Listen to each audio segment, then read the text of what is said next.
نحمد و نصلی علی رسولہ الکریم اما بعد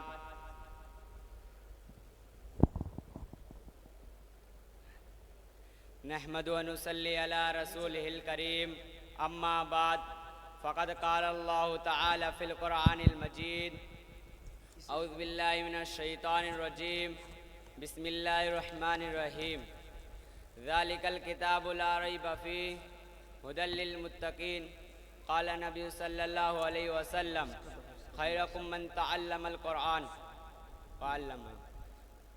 الہی رونق اسلام کے سامان پیدا کر، الہی رونق اسلام کے سامان پیدا کر، دلوں میں مومنوں کے الفت قرآن پیدا کر۔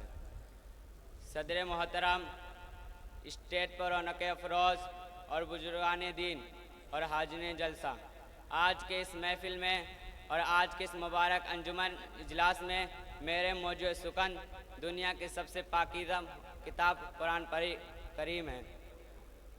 ہمیں چڑھتے سورج کی طرح یقین ہے اس کا ایک ایک حرف سچا اور صادق ہے۔ وہ قرآن پاک جس کی زبان مقدس، بیان مقدس اور جو فساد اور بلاغت کا ٹھاٹے مارتا ہے وہ سمندر ہے، جس کے متعلق ارشاد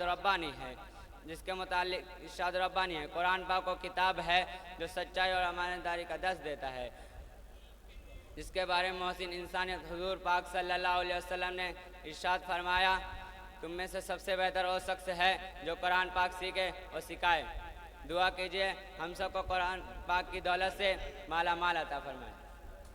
نوجوانوں دوستو، قرآن پاک رب ذوالجلال کی طرف سے عطا کردہ و حسین تحفہ ہے، جس نے 23 برس قلیل مدت میں پورے انقلاب میں برپا کر دیا۔ بڑے سے بڑے فصحاء، بلغاء، ادبا اور شعراء حیران و سدت رہ گئے، جن کے آیتوں کو سن کر پتھر دل موم ہو گئے۔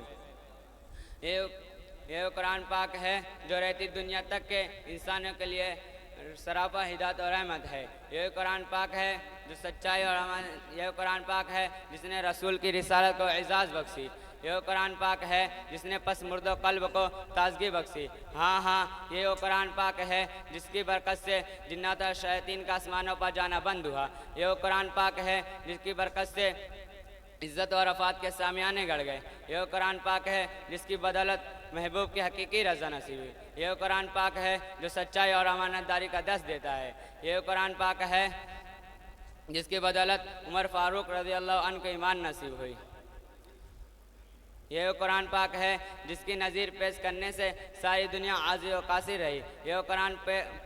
وہی وہ قرآن پاک ہے جس کی مثل پیش کرنے سے عرب کے فصیح و بلیغ ضمانت دانی کا دعویٰ کرنے والوں نے گھٹنے ٹیک دیا۔ یہ قرآن پاک ہے جس کی ضلالت اور گمراہی کے دلدل میں پھنسے ہوئے انسانیت کے رشد و ہدایت کا پیغام سناتا ہے۔ یہ قرآن پاک ہے جس کی حفاظت کا دعویٰ خود خالق کائنات نے فرمایا ہے۔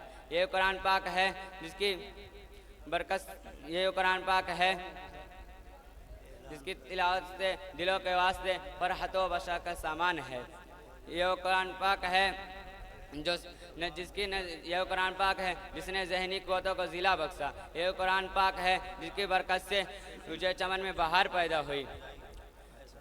محترم حضرات، آج کے اس نازک دور میں حفظ کلام پاک کو فضول سمجھا جاتا ہے۔ کہا جاتا ہے اس کا رٹنا اور بے سمجھے پڑھنا سود ہے۔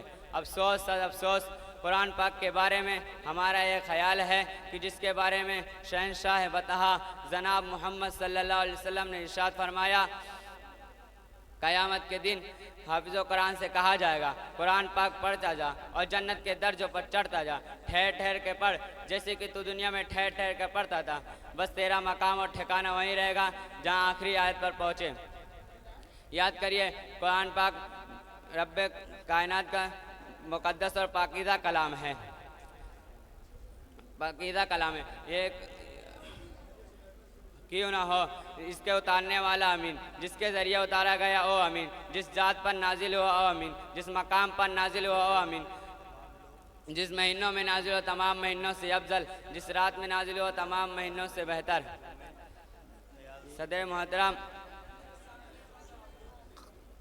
یہی چندوں باتوں پر اپنی تقریر ختم کرتا ہوں۔ وما علینا الا البلاغ۔